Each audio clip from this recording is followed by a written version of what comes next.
برے خاتمے سے بچانا الہی برے خاتمے سے بچانا پڑھوں کلمہ جب نکلے دم یا الہی آمین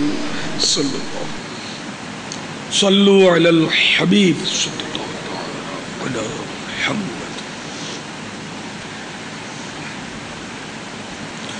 اللہ عز و جل نے بنی اسرائیل کے بہت بڑے عالم بہت بڑے علامہ بلعم بن باعورہ کا جو واقعہ قرآن پاک میں بیان فرمایا ہے اس پر بھی ہر ایک کو غور کرنا چاہیے کہ وہ کس طرح اللہ قدیر کی خفیہ تدبیر سے بے خوف ہوا اور جنت کی ابدی نعمتوں کے مقابلے میں دنیا کے فانی مال پر قناعت کر کے اپنی خواہشات کی پیروی میں لگ گیا اور ایمان سے ہاتھ دھو بیٹا۔ یہ اتنا بڑا عالم تھا کہ 1200 یا 12,000 قلم دوات اس کے یہاں رہتے تھے جو لوگ اس کی باتیں سن کر لکھتے تھے اور مستجاب الدعوات تھا، دعا اس کی قبول ہوتی تھی اور لوح محفوظ پر اس کی نظر پہنچ جاتی تھی اور وہ پڑھ لیتا تھا، اتنا پہنچا ہوا شخص تھا۔ لیکن اللہ تعالیٰ کی خفیہ تدبیر غالب آئی، صورت یہ بنی کہ بنی اسرائیل نے اس سے کہا کہ تم موسیٰ علیہ السلام کے لیے بد دعا کرو۔ اس نے انکار کیا کہ میں ان کے لیے کیسے بد دعا کروں، کیونکہ دعا قبول ہوتی تھی، تو یہ نہیں مانا۔ تو پھر بنی اسرائیل اس کے پاس ہدایہ تحائف وغیرہ لے کر بہت سارا مال لے کر پہنچے، خوب گڑ گڑائے اس کے سامنے، تو یہ بد نصیب تیار ہو گیا، مال کے لالچ میں آ گیا اور وہ گدھی پر سوار ہو کر سب کو لے کر نکلا اور پہاڑ پر گیا دعا کرنے کے لیے، لیکن اللہ تعالیٰ کی خفیہ تدبیر تو غالب آ چکی تھی۔ تو وہ جو کچھ دعا موسیٰ علیہ السلام کے لیے کرتا، اپنے اس میں بد دعا کرتا، وہ بد دعا سیدنا موسیٰ کلیم اللہ علیہ نبینا علیہ الصلوۃ والسلام کے بجائے اس کے اپنے ہی حق میں نکل رہی تھی، یعنی نعوذ باللہ من ذالک، یعنی میں جیسے اس چیز کے بارے میں کہہ رہا ہوں کہ یا اللہ اسے غارت کر، تو نکلتا یہ تھا یا اللہ مجھے غارت کر، یوں اس کا نکل رہا تھا، یعنی کہ جو ان کے لیے دعائے بد وہ کرتا تھا وہ اپنے لیے نکلتی تھی اور وہ تھا مستجاب الدعوات، اس کی دعا قبول ہوتی تھی، وہ ساری دعائیں اس کے حق میں جو گویا قبول ہو رہی تھی، اور اس کی زبان سینے پر لٹک گئی اور وہ بدبخت کفر کی موت مر گیا۔ اور میرے آقا اعلی حضرت فرماتے ہیں کہ وہ اصحاب کہف کے کتے کی شکل میں جہنم میں داخل ہوگا، اور اصحاب کہف کا کتا چونکہ اللہ کے ولیوں سے محبت کرتا تھا، ان کے ساتھ اس کو صحبت نصیب ہوئی، تو وہ اصحاب کہف کا کتا جو ہے وہ انسانی شکل میں جنت میں داخل ہوگا۔ اللہ کی شان، اللہ کی خفیہ تدبیر۔ کتا جس کو لوگ پلید جانور بولتے ہیں، اس کو جب نسبت ہو گئی تو دیکھو کہاں کا کہاں نکل گیا۔ اللہ تبارک و تعالی اپنے نیک بندوں کے ساتھ ہماری نسبتیں قائم رکھے، غوث پاک کے ساتھ نسبت قائم رہے، سرکار اعلی حضرت کے ساتھ ہماری نسبت قائم رہے۔ منقول ہے برسیس عابد کہتے ہیں عبادت گزار، سخت ترین عبادات و مجاہدات کے باوجود کفر پر مرا، اور ابن سقا جو کہ بغداد کا مشہور فاضل اور ذکی شخص تھا، بہت بڑا ذہین تھا. یہ ذہین طلباء جو ہوتے ہیں نا، یہ کبھی بھی پھونپا نہ کیا کریں اور کمزور ذہن کے طلباء کو حقیر نہ جانے، بلکہ ان کی مدد کیا کریں اللہ کی رضا کی نیت سے.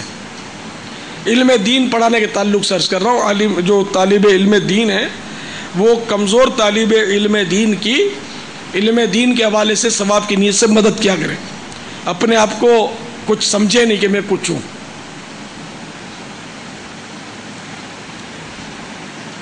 تو ابن سقا یہ بہت بڑا بغداد کا مشہور عالم تھا. اللہ عز و جل کے ایک ولی کی گستاخی کا مرتکب ہو گیا، ان کی ولایت کا انکار کیا تو انہوں نے اسے بد دعا دی. یہ قسطنطنیہ منتقل ہوا ابن سقا، وہاں ایک عورت کو دیکھ کر اس پر عاشق ہو گیا، پھر اس کی وجہ سے نصرانی یعنی کرسچن بن گیا. اس کے بعد کسی موذی مرض میں مبتلا ہوا تو اسے سڑک پر پھینک دیا گیا تو وہ مانگنے لگا. وہاں سے اس کا کوئی جاننے والا گزرا، اس نے اس سے واقعہ دریافت کیا تو اس نے اپنی آزمائش کا حال سنا دیا اور بتایا میں کرسچن ہو گیا ہوں اور اب قرآن پاک کا کوئی ایک حرف یاد کرنے پر بھی قدرت نہیں پاتا. ذہینوں کتنی بڑی عبرت ہے، حافظہ بالکل برباد ہو گیا، ایک بھی لفظ اس کو قرآن پاک کا حرف یاد نہیں آتا اور نہ ہی میرے دل میں اس کا خیال آتا ہے.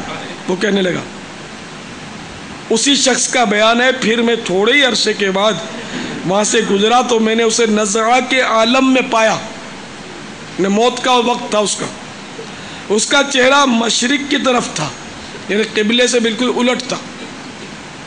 میں جب بھی اسے قبلے کی طرف پھیرتا تو وہ قبلے سے الٹ مشرق کی طرف پھر جاتا اور روح نکلنے تک اس کے ساتھ ایسا ہی ہوتا رہا.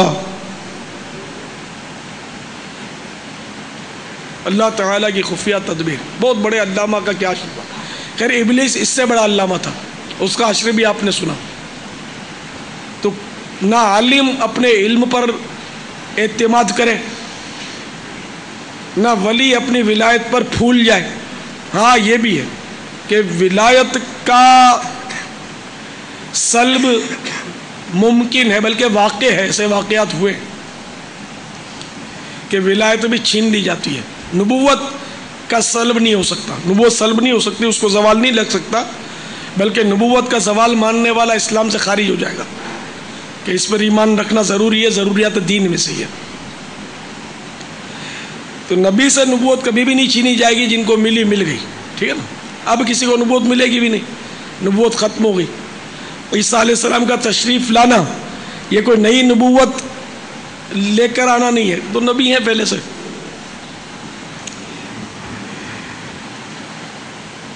تو اس لیے اللہ تعالیٰ کی خفیہ تدبیر سے سبھی کو ڈرنا چاہیے. مصر میں ایک مؤذن تھا، وہ بہت نیک سمجھا جاتا تھا. ایک مرتبہ اس نے منارے سے ایک نصرانی یعنی کرسچن عورت کو دیکھا تو اس کے فتنے میں پڑ گیا. وہ اس کی طرف گیا تو اس نے کالا منہ کرنے سے انکار کر دیا. اس عورت نے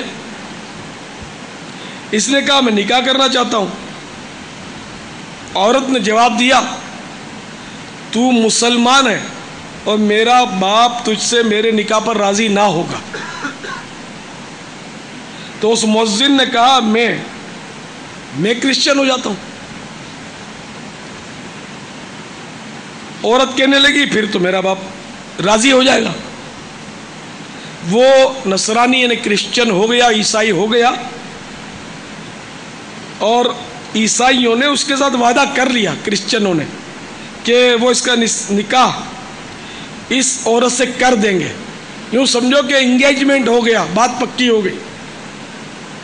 ابھی نکاح نہیں ہوا. اسی اثنا میں ایک دن وہ کسی کام سے چھت پر چڑھا تو اس کا پاؤں پھسلا اور وہ دھڑام سے گرا اور گر کر مر گیا، نہ اپنا دین بچا سکا، نہ عورت اس کے ہاتھ آئی۔